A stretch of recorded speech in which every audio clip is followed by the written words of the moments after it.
Bonjour à toutes et à tous, j'espère que vous allez bien et que vous passez une agréable journée. Aujourd'hui, on se retrouve comme d'habitude pour une vidéo critique et information sur un film en particulier. Et comme vous l'avez pu voir au titre, nous allons parler du film Tout le monde aime Jeanne. Juste avant de commencer, rapidement, je vais vous faire le topo comme d'habitude. Nous allons procéder en 3 points distincts. Donc en premier, le résumé. En second, ma critique sur le film. Et en troisième point, nous allons parler d'un avenir et des théories qui peuvent apparaître. Donc voilà, on perd pas plus de temps, c'est parti!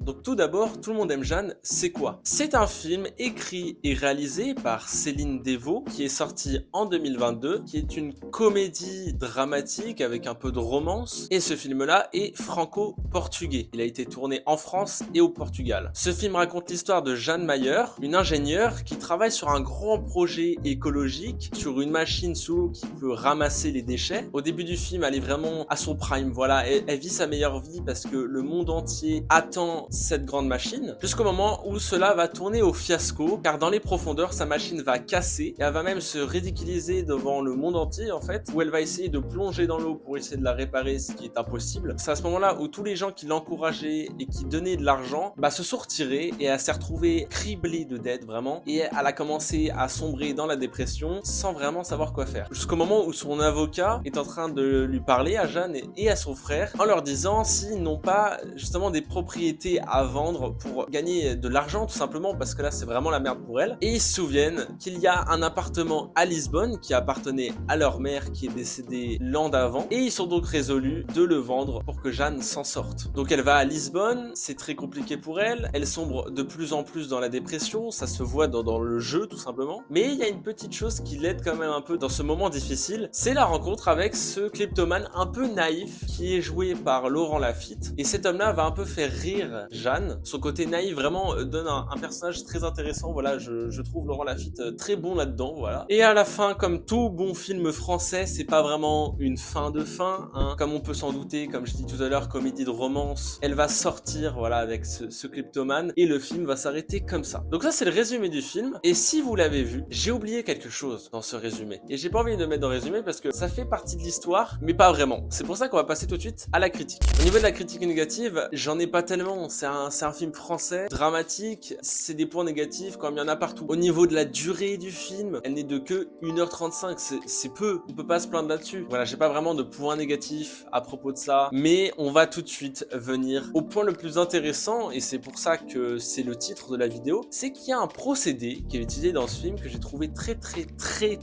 intéressant, je pèse mes mots vraiment, c'est que toutes les actions de Jeanne, elles sont commentées par un peu une voix intérieure. Vous savez, la petite voix qu'on entend dans notre tête un peu, comme par exemple des fois vous êtes dans la rue, vous dites si j'arrive pas à ce point en ce laps de temps là, je vais perdre. On perd rien, on gagne rien, mais on a une voix intérieure, on a tous une voix intérieure. Et cette voix, ils l'ont modélisée en forme de dessin. Et ça, je trouve ça super intéressant, c'est pour ça que je vous encourage à aller voir le film évidemment pour ce procédé là. À la limite juste pour ça, parce que je trouve ça intéressant. Donc cette petite voix, elle est très ironique, elle est concrétisée par des petits passages qui sont animés. Ouah la tronche. Ça se trouve, tu vas être assise à côté de lui dans l'avion.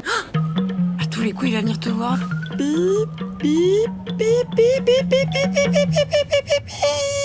Ce que je trouve intéressant aussi, c'est que quand il y a des flashbacks, quand on se souvient, parce que ça arrive souvent, Jeanne, quand elle arrive dans son appartement, elle se souvient que sa mère habitait là, donc évidemment, elle se souvient de certaines choses. Il n'y a pas des flashbacks comme on le voit tout le temps. On voit la mère un peu plus jeune, ça sur une photo par exemple dans le film, elle voit sa mère plus jeune, mais c'est tout. Quand il y a des flashbacks, c'est la petite voix qui prend le relais. Elle raconte comment c'était, elle le met en dessin, et ça je trouve ça super intéressant. Et vraiment ce film se démarque de ça. Le début, je le trouvais pas ouf, comment ça a commencé, mais très vite, cette petite voix en dessin qui arrive, ça m'a mis la puce à l'oreille. C'est pour ça que je vous en parle dans cette vidéo aujourd'hui. C'est que j'ai jamais vu d'autres films où il y a eu ça. Dites-moi en commentaire, comme d'habitude, si vous avez vu des films de la sorte, mais moi ça m'est jamais arrivé. Pour l'avenir de ce film, je pense que vous en doutez tous, hein, j'ai mis ce point, pas par pur intérêt, mais c'est parce que c'est comme ça que je marche dans mes vidéos de cinéma. Mais là, il y en aura pas de suite. C'est une comédie française, il y a pas de suite à ça. C'est un one shot, ça se dévore, on va dire pour certains. Donc il y a pas de suite. Je pense que vous en doutez de ça et on va pas plus s'attarder. Donc voilà, cette micro vidéo vidéo, je voulais absolument la faire juste pour le procédé. Peut-être que j'aurais dû faire une vidéo juste pour ça, en expliquant plus de choses, mais je l'ai déjà décrit suffisamment. Je vois pas ce que je pourrais dire de plus. Allez voir le film si vous pouvez me dire après. Donc voilà, je vous dis à mercredi prochain. Je vous souhaite une très bonne journée, une très bonne matinée, une très bonne après-midi, une très bonne soirée, une très bonne nuit. C'était Gaufre. À la prochaine.